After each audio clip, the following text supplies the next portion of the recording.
আজকে আমার স্যারের বাড়িতে দাওয়াতে যাচ্ছি। মাটির রাস্তায় ভীষণ কাদা। বাবার বাড়ি থেকে স্যারের বাড়ি খুব একটা দূরে নয়, তবে গ্রামের সব মানুষরা আমাকে দেখতে ছুটে আসছিল, বলছিল যে নায়িকা বিথি আসছে। কিছু মানুষ আমাকে না চিনলেও অন্যের দেখা দেখি সাথে এসেছে। এই যে আমার স্যার এবং ম্যাডাম, যারা কখনোই আমার প্রাইভেটের বেতন নেয়নি, আসলে কখনো কখনো দেওয়ার ক্ষমতাই হয়নি আমার।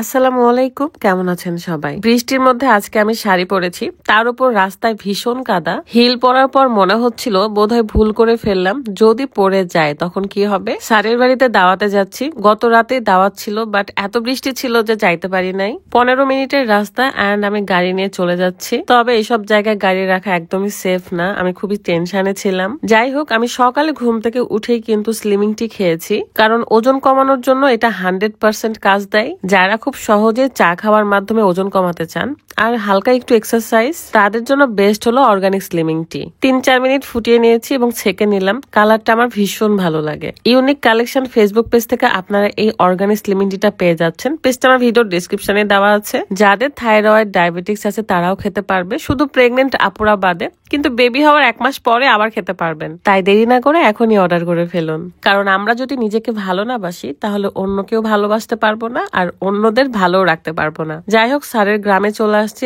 এন্ড এখানে এসে দেখি গ্রামের অনেক মানুষ আসছে আমাকে দেখতে। আমার তো খুবই ভালো লাগছিল। এন্ড এটা হলো আমার স্যার এবং ম্যাডাম, দুইজনই একই স্কুলের টিচার এবং আমি স্যারের কাছে প্রাইভেট পড়তাম। যখন আমি 9-10-এ পড়েছি তখন স্যার আমাকে কোনো বেতন ছাড়াই পড়াইতো। মাঝে মাঝে বেতন দিতে পারতাম, আবার মাঝে মাঝে পারতাম না, তবে কখনো স্যার আমাকে কিছুই বলেনি। অনেক বেশি ভালোবাসা পেয়েছি স্যারের কাছ থেকে আমি। আপনি চিনেন আমাকে? চিনেন না? এমনি দেখছেন?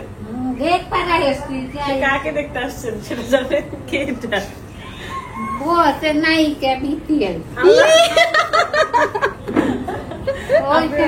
নায়িকা বিথি তো আপনি ছিলেন না? দেখেননি কোনো মুভি টুভি? না, মোবাইল আছে।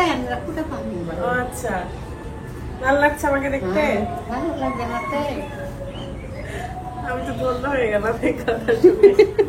আসলে খুবই ভালো লাগছিল, কেউ চিনে এসেছে এন্ড কেউ না চিনলেও আমাকে দেখতে এসেছে। গ্রামের মানুষরা খুবই সহজ সরল হয়, কিন্তু আমার এখানে একটু আনকমফোর্টেবল লাগছিল, তারপর আমি ম্যানেজ করতে পারছিলাম। বাই দা ওয়ে, আমার ম্যাডাম কিন্তু অনেক সুন্দর কেক বানানো শিখেছে। ম্যাডাম যেমন রূপবতী তেমন গুণবতী। সারাদিন স্কুলের টিচারই করে, আবার স্কুল থেকে এসে সংসার সামলানোর পাশাপাশি এখন বিজনেসও করছে। দেলুয়া বাড়িতেই কিন্তু আমার স্যার ম্যাডামের বাড়ি, এবং আপনারা চাইলে আমার ম্যাডামের হাতের কেকটা খেয়ে আসতে পারেন। আমি এখানে ইচ্ছে করে একটু মুখ ঢাকছিলাম কারণ লজ্জা পাচ্ছিলাম। আশেপাশে একটা স্কুল আছে এবং স্কুলের সব স্টুডেন্টরাই কিন্তু ম্যাডামের হাতের কেক খেতে আসে। খুবই মজার ছিল এই কেকটা, এন্ড আমিও ক্ষুধার্ত ছিলাম, জন্য আমি মন ভরে পেট ভরে খাইছি।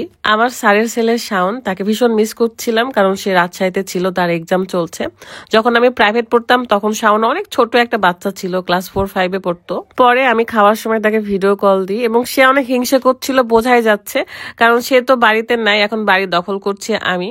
তার উপর মজার মজার রান্নাও খাচ্ছি। শাওন আছে রাজশাহীতে মেসে, আর মেসের খাবার আর বাড়ির খাবার কতটা তফাৎ আপনারা তো সবাই জানেন। এই দিক দিয়ে আমি অনেক লাকি। আমি যে মহানগর গার্লস স্কুলে পড়তাম সেই স্কুলের স্যার ম্যাডামরাও আমাকে ভীষণ ভালোবাসতো, এন্ড এই স্যারের কাছে আমি প্রাইভেট পড়তাম। আমাকে সবাই অনেক বেশি ভালোবেসেছে, কারণ আমার আব্বুর বন্ধুই ছিল বেশিরভাগ স্যারেরা। সবাই উন্নতি করলেও আমার আব্বুই জীবনে কিছুই করতে পারেনি। আমি আমার গার্লস স্কুলের টিচারদেরকে অনেক বেশি মিস করি, সব স্যার ম্যাডামদেরকে অনেক মনে পড়ে আমার। স্কুল জীবনটা যত বেশি সুন্দর ছিল ঠিক ততটাই আমার জন্য কষ্টও ছিল, কারণ অনেক স্ট্রাগল করতে হয়েছে আমার। বাড়ির রান্না বান্না কাজকর্ম সেরে স্কুলে যাইতে হইতো, আবার স্কুল থেকে এসে বাড়ির কাজ করতে হইতো। খারাপ সময়ের সাথে যুদ্ধ করতে হয়েছে, আর হয়তো এই জন্যই আমি জয়ী হতে পেরেছি, আলহামদুলিল্লাহ। সেই সময় যারা আমাকে ভালোবেসেছে, নিঃস্বার্থভাবে আদর করেছে, তারা সারা জীবন আমার মাথার উপরে থাকবে।